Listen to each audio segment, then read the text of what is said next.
Okay, तो आज हम लोग क्या पढ़ेंगे? आज हम लोग रिवाइज करेंगे डिफेक्शन। डिफेक्शन। ठीक है, डिफेक्शन मतलब क्या? दल बदल।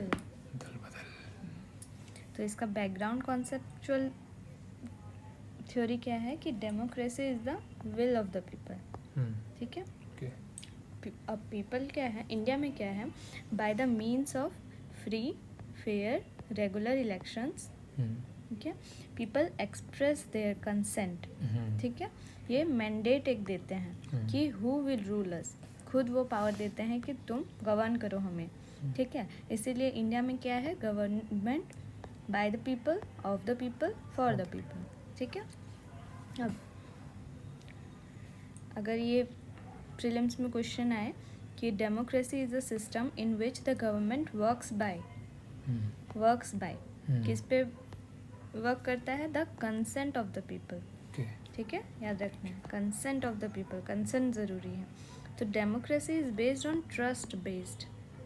ठीक है, ट्रस्ट पे हम लोग एक देते हैं कि लो, हमने तुम्हें ये पावर दिया, तुम हमें अच्छी तरह से हमारे लिए गवर्न करो और हमारे कंसर्न में सारे काम करो। ठीक है, पीपल सेंट्रिक काम होने चाहिए। So in democracy power is vested in people. ठीक है, वो पीपल में वेस्टेड होता है। ये अप्लाइड बाय किससे? इलेक्टेड रिप्रेजेंटेटिव से, जो हम लोग चुनते हैं उनके द्वारा। ठीक है, तो इंडिया में क्या है? इनडायरेक्ट डेमोक्रेसी है। ठीक है, इनडायरेक्ट डेमोक्रेसी मतलब क्या? Government has the power to make policies जो कि पीपल सेंट्रिक होनी चाहिए, है ना? हम लोग चुनते हैं और हम लोग फैसला नहीं कर रहे हैं, फैसला करने का पावर पीपल के पास नहीं है, इसीलिए ये इनडायरेक्ट डेमोक्रेसी है। ठीक है, अब गवर्नमेंट का क्या काम है, या फिर गवर्नमेंट से हम लोग क्या एक्सपेक्ट करते हैं कि वो मेंटेन लॉ एंड ऑर्डर करे। ठीक है, और मेक स्टेबल गवर्नमेंट। ठीक है, स्टेबल गवर्नमेंट होना चाहिए। तो इसी को क्या बोलते हैं? स्टेबल गवर्नमेंट को साइने को नोन। ठीक है, तो जो भी हम लोग गवर्नमेंट को पावर देते हैं, ठीक है, तो पावर से जाहिर सी बात है ग्रीड आता है। ठीक है, बाय हुक और क्रूक वो आ ही जाता है कि हमको कैसे भी करके अपने फ़ायदे के लिए वो पूरा करना है। तो की टू पावर इज़ क्या? नंबर्स। जो जिसकी मेजॉरिटी रहती है इंडिया में, क्या है? 273 प्लस सीट्स जिसके पास है वो मेजॉरिटी में। ठीक है, तो की टू पावर क्या है? नंबर्स हैं, जिसके पास ज़्यादा नंबर उसके पास पावर। सो डिफेक्शन क्या होता है कि अगर जैसे सरकार बनाने के लिए मेजॉरिटी चाहिए, है ना? तो अगर मान लो मैं एक ऐसा पर्सन हूँ या आप एक ऐसे पर्सन हो कि जिसके साइड बदलने से नंबर इनबैलेंस हो सकता है ना? तो उसको क्या मिलेगा? सब दोनों तो पार्टी चाहेगा कि मेरी तरफ आ जाए ताकि मेरी मेजॉरिटी हो जाए। ठीक है, तो इंसेंटिव ज़्यादा देगा, तो जिधर ज़्यादा देगा ऑटोमेटिकली ग्रीड बढ़ेगा, और ग्रीड बढ़ेगा तो कोई भी बाय हुक और क्रूक वो कर देगा, वो बदल देगा, है ना?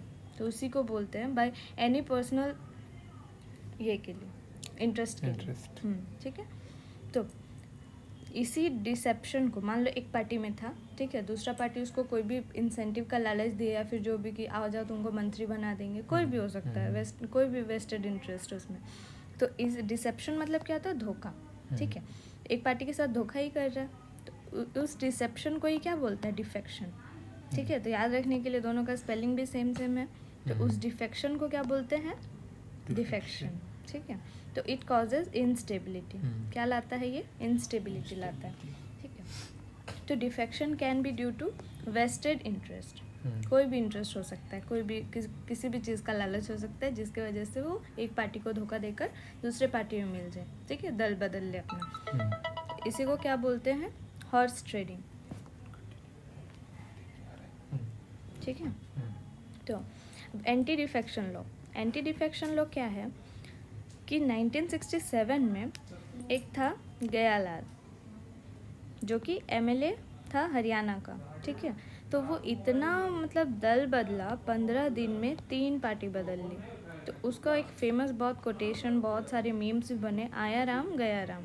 ठीक है, तो 52nd CAA 1985 में 10 शेड्यूल ऐड किया गया, इंट्रोड्यूस किया गया, इंसर्ट किया गया। ठीक है, जिसमें आर्टिकल 102 क्लॉज 2, इसमें क्या है? Disqualification of MP is if guilty of defection, तो अगर कोई एमपी है, ठीक है, तो उसका अगर गिल्टी पाया गया डिफेक्शन में, तो उसके लिए कौन से आर्टिकल में दिया गया है? आर्टिकल 102 क्लॉज 2, ठीक है। और आर्टिकल 192 क्लॉज 2 में क्या दिया है? Disqualification of member of state legislature if guilt is defection, guilty of defection, ठीक है।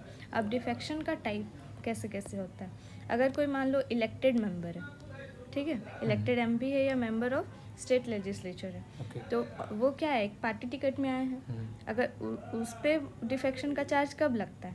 अगर वो एक्ट कॉन्ट्ररी, यानी जो पार्टी कर रहा है, पार्टी बोल रहा है कि इसमें हाँ बोलना है तो वो ना बोल रहा है, अगर बोलना है नो बोलना है तो वो यस बोल रहा है, मतलब एक्टिंग कॉन्ट्ररी और एब्सटेन, ठीक है, मतलब पार्टी के विरोध में, विरोधी हुआ, ठीक है।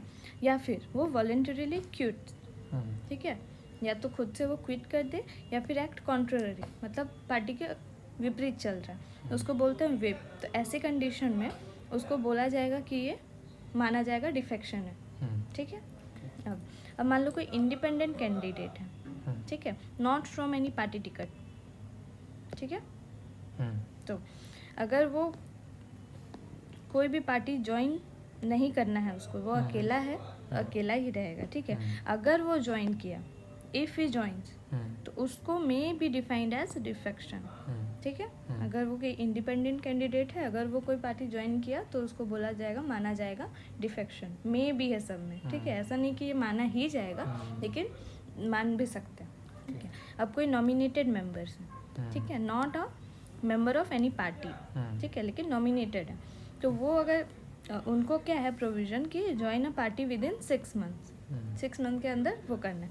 लेकिन after this period if you join, मतलब 6 महीने के बाद अगर किसी पार्टी को ज्वाइन करते हैं, this may be defined as defection, ठीक है। तो ये तीनों का हो गया कि कब कब कौन से केस में डिफेक्शन माना जाएगा। अब एक सुपर पावर क्या होती है? एक्सेप्ट चेयरमैन ऑफ राज्यसभा, ठीक है। स्पीकर ऑफ लोकसभा के लिए लागू होता है, डिप्यूटी स्पीकर के लिए, डिप्यूटी चेयरमैन के लिए, और राज्यसभा का, ठीक है, लेकिन चेयरमैन ऑफ राज्यसभा नहीं। अब ये speaker of Vidhan Sabha, duty speaker of Vidhan Sabha, chairman of Vidhan Parishad, deputy chairman of Vidhan Parishad, ठीक है, लेकिन ये चेयरमैन ऑफ राज्यसभा में लागू नहीं होता, ठीक है। अब कंडीशन क्या है डिस्क्वालिफिकेशन का? या तो कोई कंप्लेन कर दे कि ऐसा ऐसा वो किया, इधर से इधर गया, दल बदला, ठीक है, ये कंप्लेन करते। सेकंड क्या है कि इट कैन बी पॉसिबल, जिस पार्टी ने कंप्लेन की, ठीक है, वो 15 डेज के अंदर उसको माफ़ कर दे, ठीक है, तो भी वो रद्द हो जाए, तो उसको बोलते कंडोन, ठीक है, कि उस पर था डिस्क्वालिफिकेशन का चल रहा था, लेकिन वो कंडोन हो गया, रोक दिया गया, क्योंकि वो माफ़ कर दिया 15 दिन के अंदर, ठीक है।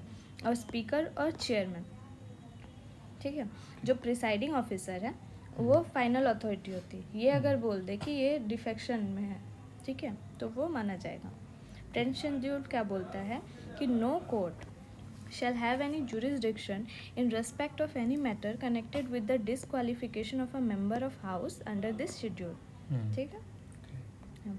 वाइस प्रेसिडेंट वेंकैया नायडू क्या बोलते हैं कि there is no clarity about the time frame within which the presiding officer has to decide a defection case। मान लो कोई डिफेक्शन केस आया, ठीक है, फाइनल अथॉरिटी कौन है? स्पीकर या चेयरमैन, ठीक है, तो दोनों में उनके पास कोई टाइम बाउंडेशन नहीं है कि ये कितने दिन में या फिर कितने टाइम तक ये केस सॉल्व हो जाना चाहिए, ठीक है, तो ये टाइम का कोई क्लैरिटी नहीं लिखा हुआ है कहीं पे भी, तो ये एक बड़ा क्वेश्चन है कि टाइम बाउंडेशन होना चाहिए कि इतने दिन या इतने टाइम पीरियड के अंदर ये इसका फैसला हो जाना चाहिए, ठीक है।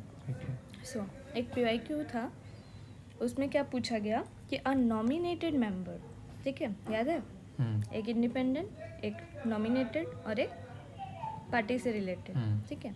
A nominated member can not join within 6 months, ठीक है। There is no time frame of a defection case, तो इसका आंसर क्या होगा? 2 ओनली। और एक क्वेश्चन था what is the primary purpose of anti defection law, ठीक है, तो इसका प्राइमरी पर्पस क्या है? To bring stability to government by discouraging legislatures from changing parties, ठीक है। अब हम लोग पार्लियामेंट को समझ लेते हैं। ये मान लो पार्लियामेंट है पूरा, ठीक है। अब यहाँ पे है चेयर, यहाँ पे, और यहाँ पे कौन बैठते हैं? आईएएस हो गए, सेक्रेटरी जनरल्स हो गए, लोकसभा, राज्यसभा, विधान परिषद, विधानसभा, ये सब के मेंबर यहाँ पे बैठते हैं, ठीक है। तो ये चेयर और इनको मिला के बोलते हैं वेल ऑफ द हाउस, ठीक है। अब रूलिंग पार्टी इधर बैठती है, एक साइड अपोजिशन बैठती है, ठीक है। तो रूलिंग पार्टी तो क्या बोलते हैं इसको? ट्रेजरी बेंच, ठीक है। अपोजिशन इधर बैठती है, इसको बोलते हैं फ्लोर ऑफ द हाउस, ठीक है, जो जिधर ये लोग बैठते हैं। तो इस क्रॉसिंग ऑफ फ्लोर, मान लो कोई इधर का जो एमपी एमएलए है इधर आ गया, तो उसको क्या बोलेंगे? Crossing the floor equal to defection, ठीक है। तो क्या बोला जाता है पार्लियामेंट के अंदर कि don't step in the well of the house, okay, well of the house, ठीक है। कोई यहाँ पे एंटर नहीं कर सकता है, तुम्हारा सीट यहाँ है, यहाँ बैठो। अगर ये इधर गया तो उसको क्या बोलेंगे? मतलब ये रिस्ट्रिक्टेड है, ये इधर नहीं जाना। The chair doesn't need to answer, अगर कोई ऐसा चीज़ है जिस पे उसको कमेंट नहीं करना है या फिर आंसर नहीं देना है, तो the chair is not bound to answer, ठीक है। वॉक आउट एक टर्म है, उसका मतलब क्या होता है? लीव द पार्लियामेंट, ठीक है। अगर चेयर पर्सन किसी को बोल दे कि वॉक आउट, उसका मतलब उसको बोल दिया कि तुम चले जाओ। सो 91 से ये 2003 में क्या ऐड हुआ, क्या मतलब आया प्रोविज़न कि 1/3 जो टोटल पार्टी मेंबर है दे कैन स्प्लिट, ठीक है, वो अलाउड है, ये नॉट, ठीक है। और 2/3 जो है वो एग्री टू मर्जर, अगर किसी और पार्टी में मर्ज करना है तो जो 2/3 होगा मेंबर, अगर वो एग्री करेगा तभी, ठीक है। okay, that's all. It's all about defection.